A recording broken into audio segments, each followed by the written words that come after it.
Estou completamente obcecada com Proust. Acabei de acabar de ler No Caminho de Swan, que é o primeiro dos 7 volumes do Em Busca do Tempo Perdido. E decidi fazer alguns vídeos curtinhos, assim, meio no estilo que a Tatiana Feltrin fez no Lendo Proust. Diferente, porque o dela era diário de leitura e eu quero fazer mais escolher uns temas que eu achei interessantes e importantes na obra e falar sobre eles. E fica melhor, né? Porque um vídeo de 40 minutos é torturante pra todo mundo.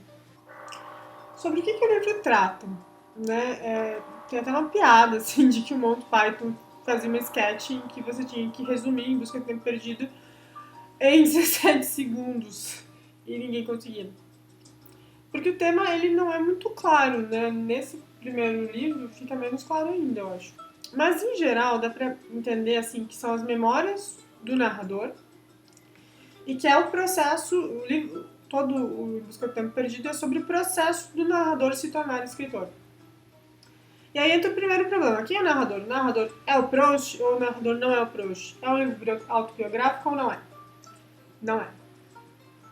Ele é de inspiração autobiográfica. O Marcel é o alter ego do Proust. Isso é óbvio, porque Marcel Proust, um menino de complexão fraca, muito apegado à mãe, que quer se tornar escritor. E ele é o Proust. Sim, ele está encarnando o Proust. Mas as experiências dele não são necessariamente as experiências do Proust. E tem características do Proust que não tem em outros personagens. Por exemplo, na Tia Leone, que passa os últimos anos da vida dela na cama, que tem problemas de digestão, então ela não come direito, e come muito antes de dormir, como o Proust fazia. E a homossexualidade do Proust, ela não se encontra, pelo menos nesse livro, e até onde eu sei nem nos outros livros, no Marcel, mas na Odete, na Senhora Verdurin, na personagem que é a filha do compositor.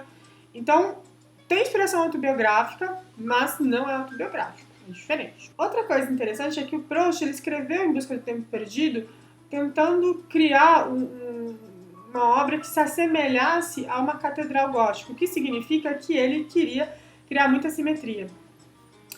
É por isso que rola um papo, que eu também ainda não sei se é verdade, mas eu acredito que sim, que o começo do primeiro romance e o final do último se ligam.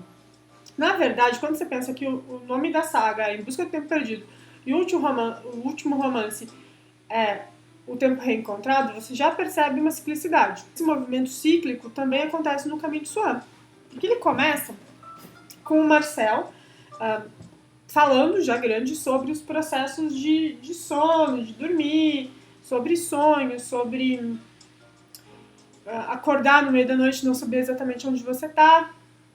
Ele faz essas descrições do sono e aí ele se lembra de como ele dormia em Combray, de como ele ficava muito triste quando a mãe dele não subia dar um beijo de boa noite porque tinha visitas em casa. E ele ficava muito triste. E aí tem o famoso episódio da Madeleine, em que ele mergulha a Madeleine no chá e come, e ele lembra de tudo. E ele, nessa parte ele diz: eu não lembrava de quase nada de Combray, além de que eu ficava triste por causa da minha mãe. E quando eu comi a Madeleine, tudo aquilo veio, sabe? As memórias vieram numa torrente. E é assim que o livro é escrito. Por isso que ele era um livro que não tem uma linha do tempo muito clara, as memórias são feitas de forma meio caótica. Mas é intencionalmente, é como se você estivesse seguindo a torrente de pensamentos do narrador.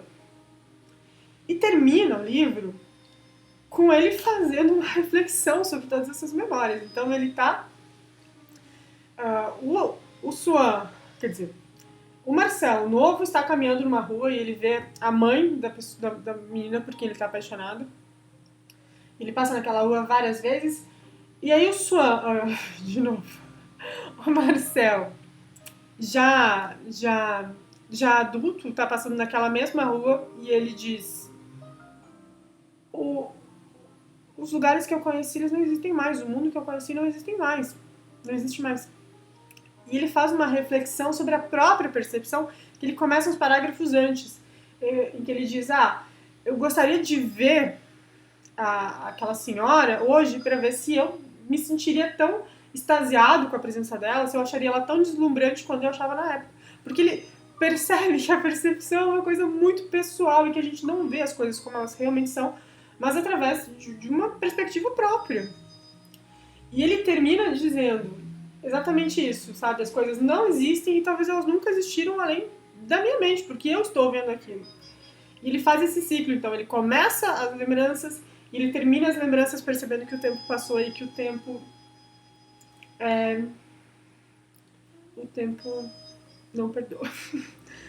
E é lindo, assim. Até exatamente os 2 últimos parágrafos do livro, eu tinha certeza que ele estava entre os meus favoritos e que a segunda parte do livro, que é O Amor de Swan, sem dúvida seria o meu livro favorito se fosse só um livro.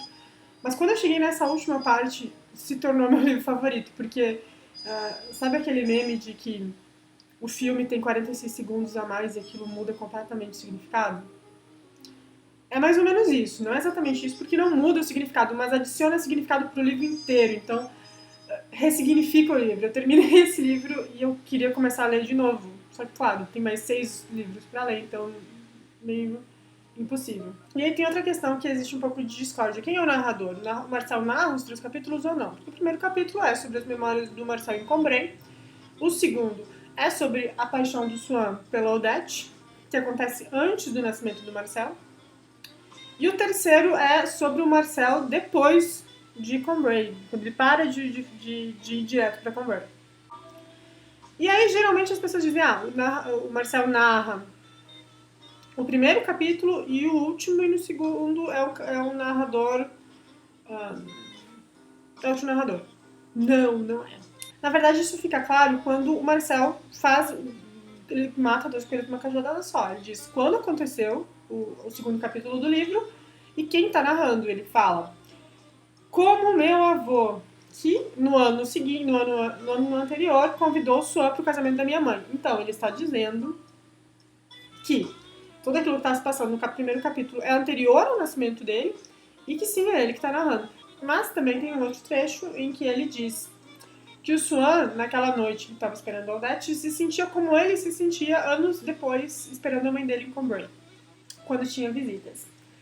Então não restam muitas dúvidas. Sim, o Marcel é o narrador dos 3 capítulos. E o fato de ser em terceira pessoa, o fato do segundo capítulo ser narrado em terceira pessoa, é só porque ele está narrando uma história que não é dele. Então, o livro é maravilhoso, eu adorei o livro, mas eu acho que ele não é um livro para todo mundo. E não é porque ele seja um livro difícil. Ele é, sim, um livro muito trabalhoso. Principalmente por causa das frases longas e porque ele faz essa coisa de... Ele começa a frase, ele faz tipo um parênteses, que não é um parênteses de verdade, mas ele vai com a frase para outro lado e depois ele volta para o primeiro. Enfim, ele faz esse processo que requer muita atenção e às vezes requer que você leia o livro, leia algumas partes 2 vezes. Então é trabalhoso, mas não é difícil, sabe? Não é Foucault.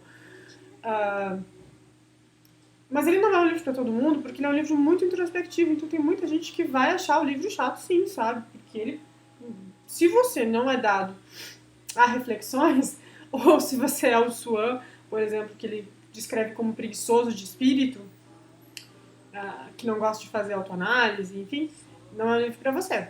Né? Porque você vai achar chato. Isso não é um problema, isso é uma característica, como qualquer outra característica. Agora, se você é uma pessoa introspectiva, se você fez psicologia, se você fez história, se você fez sociologia, se você gosta desses processos da memória, de análise, de inconsciente, esse certamente é um livro para se ler.